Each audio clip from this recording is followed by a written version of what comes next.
The Heat have wrapped up training camp and get ready for the start of the preseason. But are there some lingering questions about the team? Do we know who's in the starting lineup? Who might not make the roster? And what will Miami's depth chart look like? We break it all down in today's episode of Locked On Heat. You are Locked On Heat, your daily Miami Heat podcast. Part of the Locked On Podcast Network, your team every day.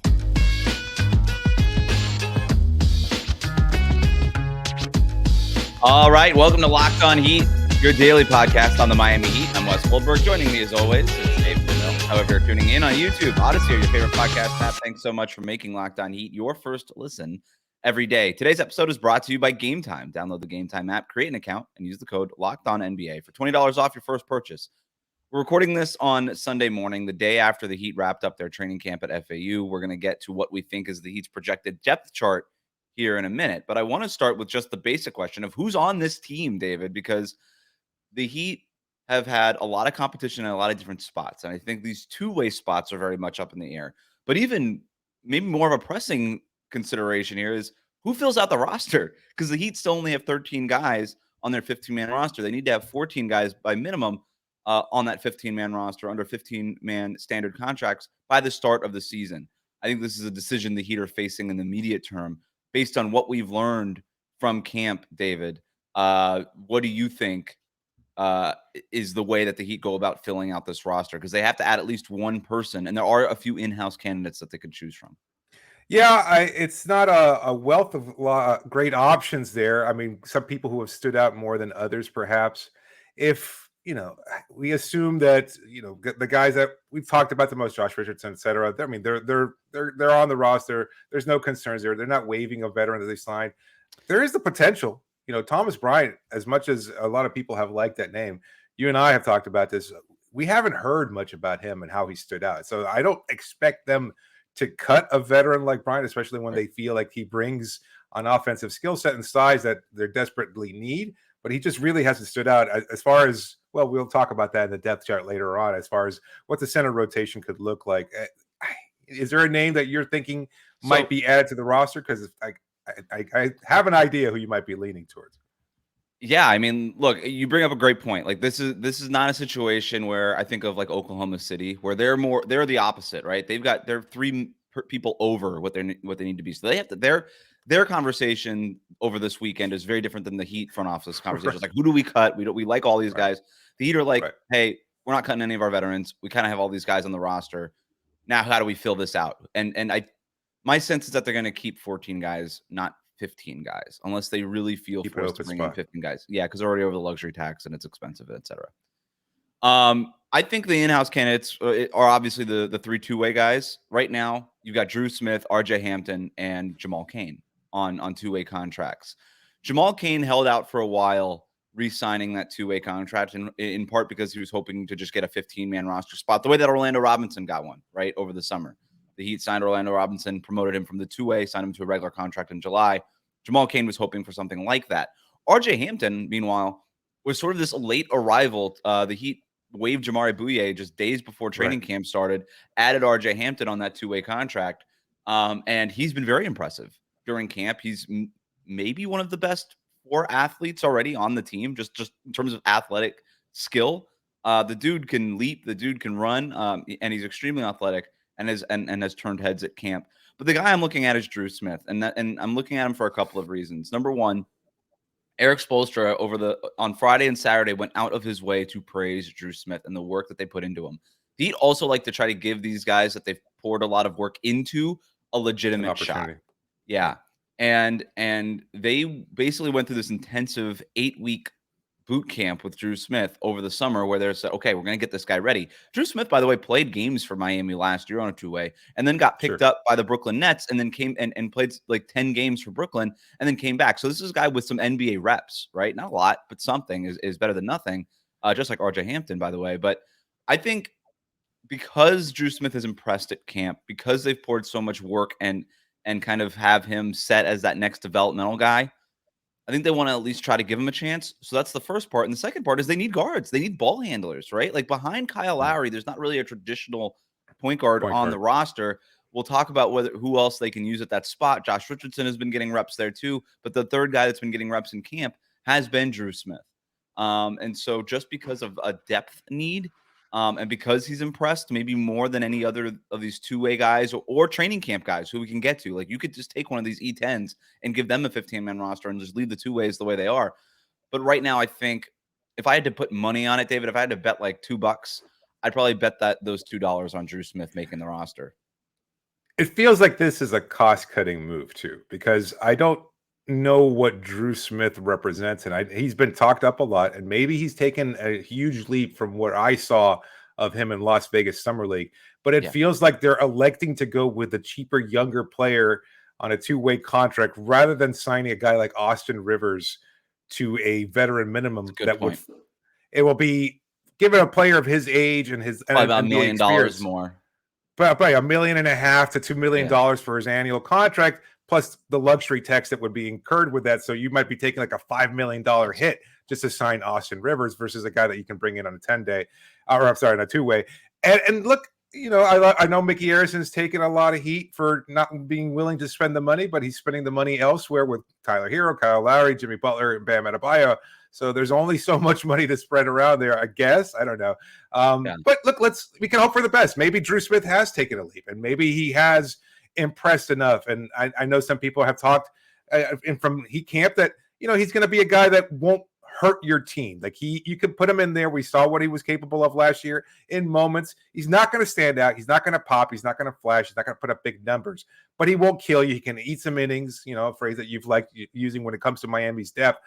He's a guy who can play some minutes for you.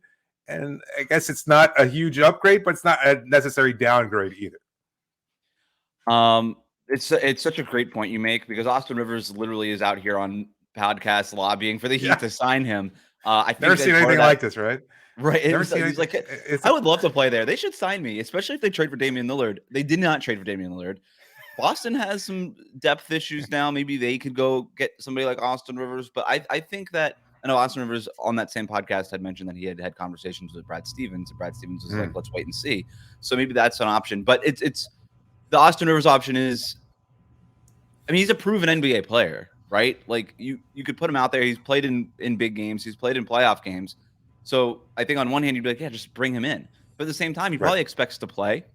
And if you've got Josh Richardson and Kyle Lowry in some order splitting up point guard duties, I don't know that there is room for Austin Rivers to play. You know what I mean? And so if you're kind of looking at it that way, it's like, well, then why pay that and plus all the luxury tax on top of that, where we could just sort of reward our own guy, Drew Smith, who also happens to be cheaper and probably doesn't have those same sort of expectations that a veteran like Austin Rivers or anybody else, by the way. Like, you know, Heat fans are going to throw out John Wall between now and the year 2073.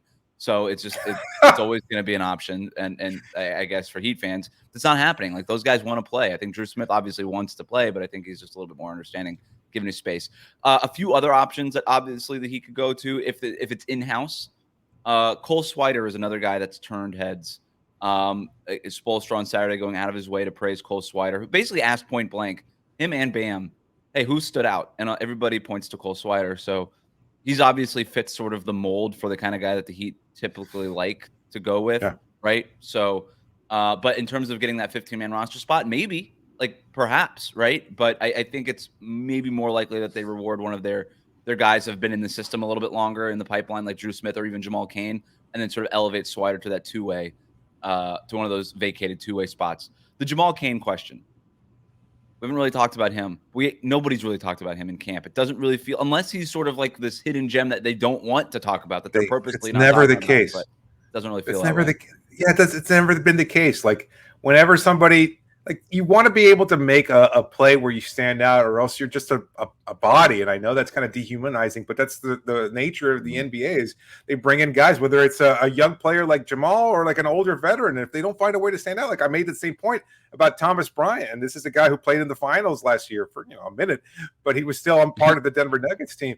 And look, that's just how it works out. Like you've got to be able to do something to make yourself stand out, to show, oh, well, this guy gets it. He's put in the work. He's put in the effort. And fill a need, right? Like Drew Smith is out here handling the ball in point guard reps. It's like, okay, we kind of see how he would fit into our 15-man roster. With Cain, there's a lot of wings in front of him, too. You look at guys like Haywood Highsmith, Jaime Jaquez Jr., Caleb Martin, Jimmy Butler, obviously. Duncan Robinson can play is playing on the perimeter. Like there's guys that could play over him. I don't know that there's a clear route to playing time for Jamal Cain, and so there might not be a need for him to be on that 15-man roster, where probably there is a need for Drew Smith. So it sounds like you and I are in alignment, but we will see what happens. And the Heat, by the way, still have a little bit of time to sort this out, and they can always go with out of house candidates. We talked about roster cuts from other teams. Like if somebody just lands on the waiver wire and is available, he can always go that option too, but that's very hard to foresee, and we're not going to start predicting just random names that could become free agents. So we should have a really clear idea now about what Miami's starting lineup looks like, but there's still some controversy as to who that starting point guard is going to be. We're going to talk about what that starting lineup might be for Tuesday's opening preseason game against the Hornets here next on Locked On Heat. Today's episode is brought to you by Game Time. Look, it's just so easy to use Game Time whenever you're in town somewhere. Let's say you're traveling, you happen to have a little free time, whether you're on vacation or even for work, and you want to buy tickets to a local event, whether it's a comedy show, maybe a game of some kind, concert for a band that just happens to be in the area. Game Time is the choice for you. It's so easy to find the tickets that you're looking for at a discounted rate. Plus, you can see exactly where you're going to be sitting, so there's no doubt about it, whether or not those are the best seats that are available to you. You're not going to be blocked off, or you're not going to have an obstructed view of any kind. Game Time gives you so many different options. It shows you exactly where you're going to be sitting. It's a really convenient, fun, easy to way apps that you can use to get the tickets that you want for all the shows. You never have to miss out on any show. So take the guesswork out of buying tickets with Game Time. Download the Game Time app, create an account, and use the code LOCKEDONNBA. You get $20 off your first purchase. Terms do apply. But again, create an account, redeem the code LOCKEDONNBA. Let's Locked On NBA for $20 off. Download Game Time today. Last minute tickets, lowest price guaranteed.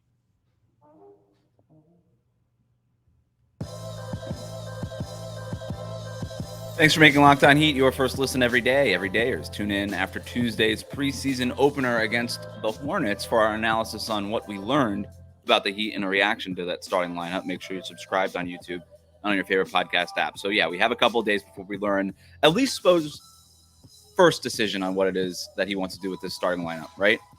So you and I have already discussed this, and I think going into camp we had different ideas of what that starting lineup might look like.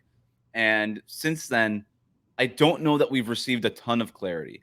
I think, a couple of spots that we know for sure, Jimmy Butler and Bam Adebayo. We also feel pretty secure in Tyler Hero's spot in that starting lineup, right? So if you put those three guys in there, who starts at power forward, who starts at point guard? Those are really the two lingering questions here. Tackling the power forward thing first, I think it's going to be Kevin Love, at least to start the season, and I think you agree on that. Haywood Highsmith, Nikola Jovic have been very impressive in training camp, but I just think from a comfort standpoint, Spo is going to go veteran. Spo is going to lean big. You could bring in Kevin Love and do the same sort of thing where you play him 15 to 20 minutes a night, depending on how he looks. You start him, you take him out early in the rotation, and then you kind of get into your other more interesting lineups. Maybe more interesting is not a fair word. Maybe more dynamic lineups with Haywood Highsmith or Caleb Martin or Jimmy Butler or Jovic even at the 4. But you and I feel good about Kevin Love as a starting power forward before we get to the point guard stuff. Proven commodity. You know who he is as a player. Like, that's well established. He likes the balance, the size that he brought. We saw the kind of flashes he could provide in the postseason and during some limited games when he was with Miami. But now maybe through the benefit of a full offseason in Miami's conditioning program, through training camp now, I think it could help. And I think he can understand his role a little bit more effectively. And I think you bring up a great point that it's not going to be a whole heck of a lot of playing time. You're not married to that particular lineup. I wouldn't say Kevin Love is likely to be one of the team's closers. I think he will be the team starter, however. Well said. The rebounding is really important, especially to start games. You kind of want to set the tempo a little bit early. And your opponents tend to start bigger and also get smaller as the game goes on, and the Heat kind of do that. And we've seen this with them before with Myers Leonard, Kelly Olynyk, back in the day with Luke Babbitt. You know what I mean? Like, this is sort of how the Heat go about things. So, we feel good about Kevin Love there. Let's talk point guard. So we know 3 players have gotten reps at point guard during scrimmages at training camp. And it is important to note that at camp, they like to do these mixed lineup scrimmages, right? So maybe Bam and Tyler are on one team, and then Kevin Love and Lowry, whatever. Jimmy is on another team. Like they're gonna mix the starters up, but they're looking to just get these guys reps. And the 3 guys who have gotten point guard reps are Kyle Lowry, not surprisingly, Josh Richardson, and then Drew Smith. So those are the three guys we've already talked about. That starting point guard role is going to come down to Josh Richardson and Kyle Lowry. I still think it's going to be Josh Richardson. I think Eric Spoelstra has had several opportunities to just say, hey, we're going to start Kyle Lowry. Kyle Lowry on 2 occasions during camp has said, I expect to be the starting point guard. I never said I was going to be the starting point guard. Yeah.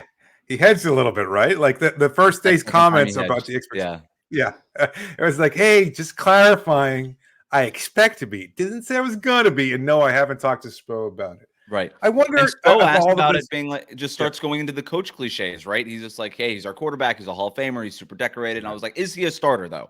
Because that's the only question. I know what he has been. What is he now? Eric Spoelstra's never answered that.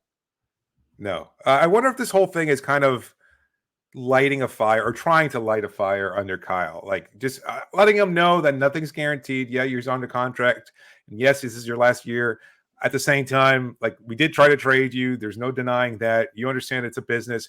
But if you're going to be here, we want you to understand that nothing is guaranteed. Nothing is given despite your history, despite all that you've accomplished, that you could just as easily be a starter or a bench player just like you were last year. And maybe this is a way of kind of, I don't know, igniting something out of Kyle so that he can rise to the challenge. I still think, this is where you and I disagree. I think he's going to be the starter because just as we argued with Kevin Love, like you don't have to play him a whole heck of a lot of minutes. I know he does provide some stability to those reserve units, but I think Josh could just as easily do that while still maintaining a higher level of defense when you're playing him alongside, I don't know, maybe Tyler, Duncan, or somebody else in that realm. Like as you stagger those starting lineups, Caleb going to be coming off the bench. That could be a really strong defensive second unit, especially with Josh and Caleb on there. And look, I mean, Eric Spoelstra earlier in camp, I think it was Thursday, right, saying that this is a deeper team than last year. And a lot of people kind of go, what? How is that possible? You lost 2 starters in Max and Gabe. Right. But I think you've argued it. We've talked about it before. You bring in Nikola Jovic, a lot more experience. Jaime Jaquez, ready to play. Josh Richardson makes up for the lack of either Gabe or Max. And I think this is a deeper unit. So that being the case, you don't have to start your best players, but you have to kind of stagger them throughout. And I think that's where Josh and Caleb can really stand out as reserves. I guess I would wonder, like, why start Lowry, though? Like, I understand that they can do that and you don't have to start him. My thing is, like, what's he adding to that first unit that you want for those first 6, 7, 8 minutes in the game? And my argument this entire time has been the offense is going to run through Bam and Jimmy anyway. And Kyle Lowry seemed a little lost last year when he was a starter. And there was a reason why it worked when they brought him off the second unit and kind of gave him more of a more concrete role, like a more defined role. Actually was being sort of that 6th man because obviously you elevated Tyler Hero from that job last year. So you kind of have Kyle Lowry now as your 6th man. And then the reason that first unit worked with Gabe Vincent is because Gabe was the point guard, but only sort of in title. He didn't get them into offense. He wasn't like getting them into the offense. He wasn't initiating stuff. That was still going through Jimmy and Bam mostly. And then sometimes even Tyler as well. A lot of Tyler Hero and Bam Adebayo pick and roll. I think Josh Richardson is the best option on the roster to sort of reprise that role that Gabe Vincent played. Basically just a 3-and-D backcourt player. Hey, can you just stand here, guard a couple different positions, hustle really hard, make open threes, and attack a closeout and a bent defense every once in a while? So that's why I end up going here. I've got the projected Heat depth chart up here for those watching on YouTube. But you and I differ on Josh Richardson and Kyle Lowry. We'll find out who ends up starting there. But I think what's the other takeaway here is I think this is the top 10, David, where you have Tyler Hero, Jimmy Butler, Kevin Love, Bam Adebayo. I think Josh Richardson. You think Kyle Lowry. Whatever. Put those. You've got those 2 at point guard as your top 2 point guards, and then I think the first 3 off the bench, if it's going to be one of Lowry or Richardson, depending on which direction they go. Duncan Robinson and Caleb Martin, obviously, and then that front court is a little bit more up in the air, right? I have written in here in pencil, Haywood Highsmith and Orlando Robinson. Now it's going to come down to Orlando Robinson or Thomas Bryant, probably for the backup job behind Bam.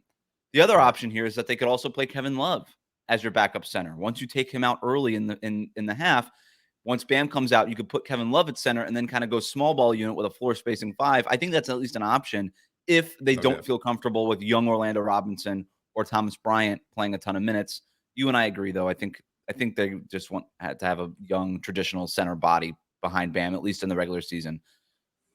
The two players that are not.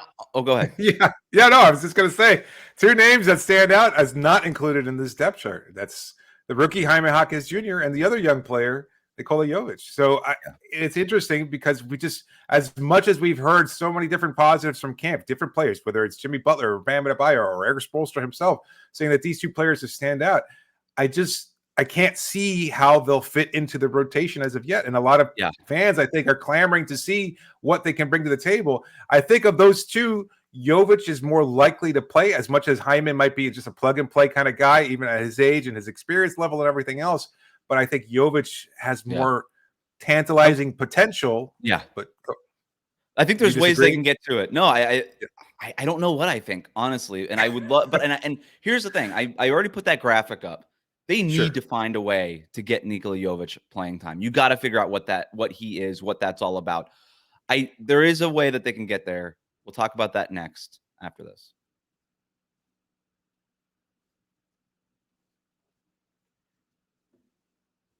Prepared. Everyone should be empowered to care for themselves and their loved ones during the unexpected. And Jace handles everything from online evaluation to licensed pharmacy medication delivery and ongoing consultation and care. The Jace case provides 5 life-saving antibiotics for emergency use. All it takes to get a Jace case is to fill out a simple online form. And in some cases, you jump in a quick call with one of our board-certified physicians. Get ongoing care from our physicians on any treatment-related questions. Doctor created, doctor recommended. That's Jace case. Make sure to go to get $20 off these life-saving antibiotics today from Jace Medical by using my code LOCKEDON at checkout at jasemedical.com. That's JASE medical.com. Get $20 off by using the code LOCKEDON.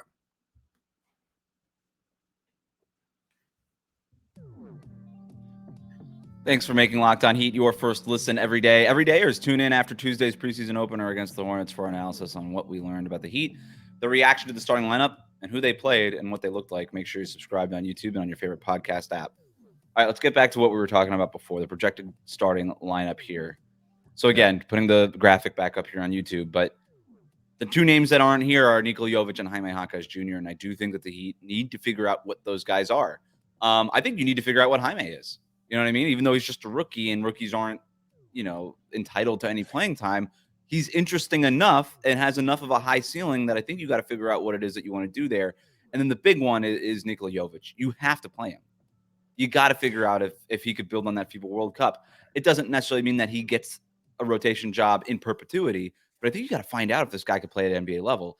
Quick recap for those on the Jovic thing. Barely played as a rookie. Played just 15 games as a rookie because of a back injury.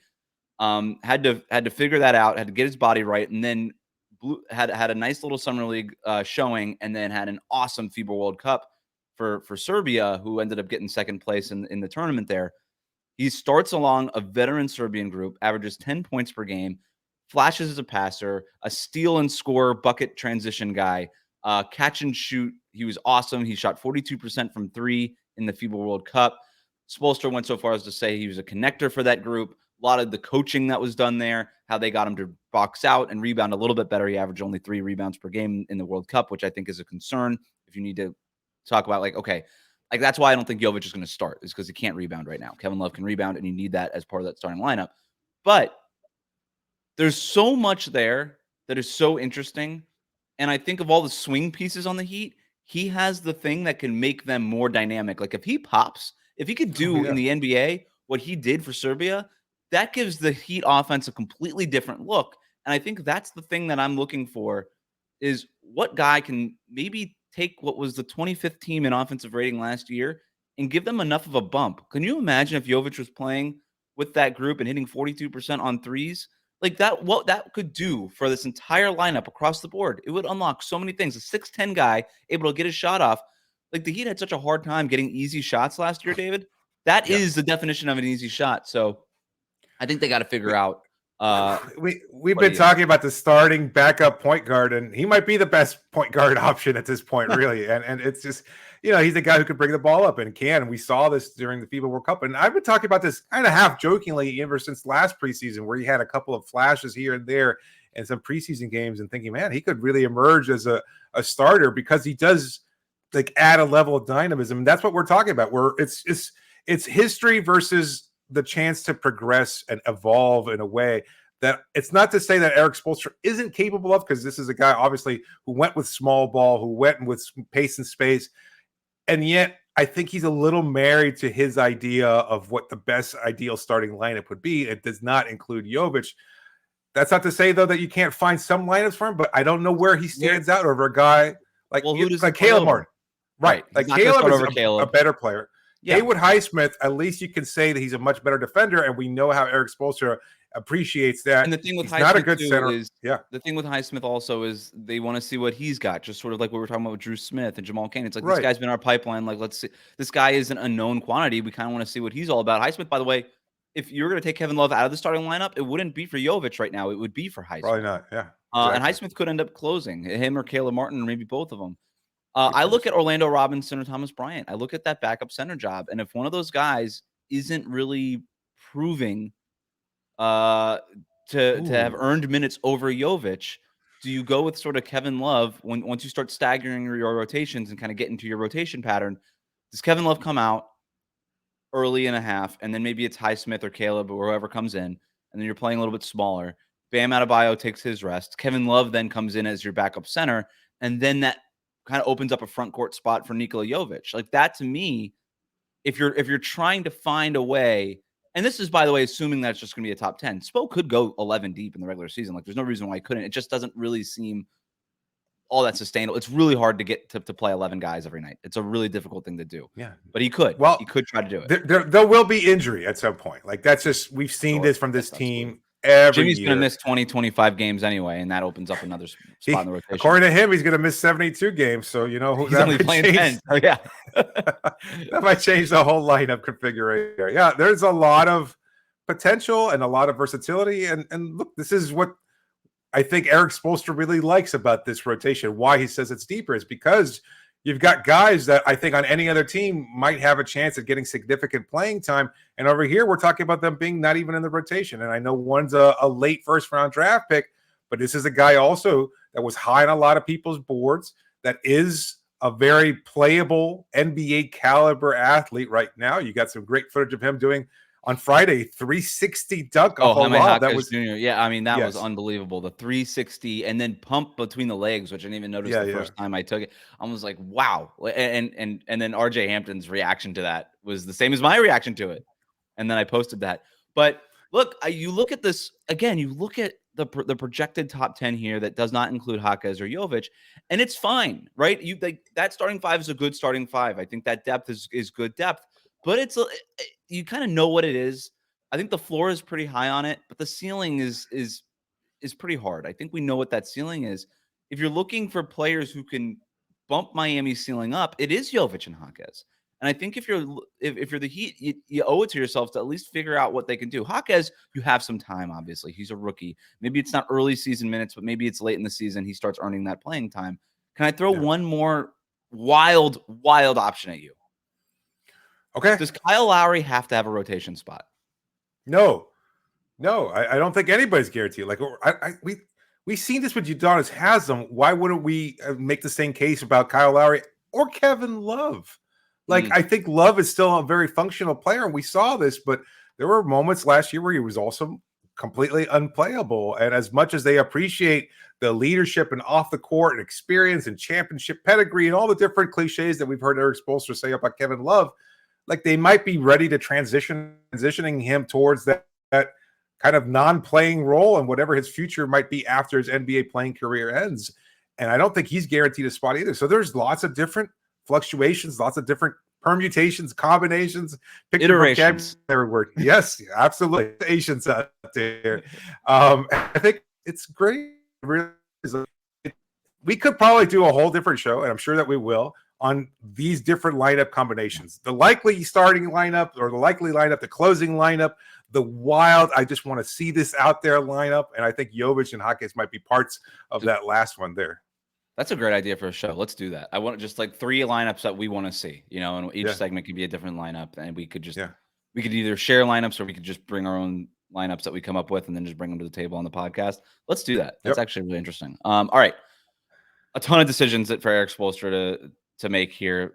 It's a long season. It's a 5-game preseason slate. I think we're going to see a lot of experimenting just in the preseason itself, David, sort of building on what it is that they're trying to figure out in training camp. You get to play other players finally. And I think you learned something from that in those kinds of matchups. So we'll see what happens. But for now, thanks for making Locked On Heat your first listen every day. Everydayers, tune in after Tuesday's preseason opener against the Hornets for our analysis on what we learned about the Heat, the reaction to their depth chart, their starting lineup, who it is that plays and what they look like. Hit that subscribe button on YouTube and follow us on your favorite podcast app.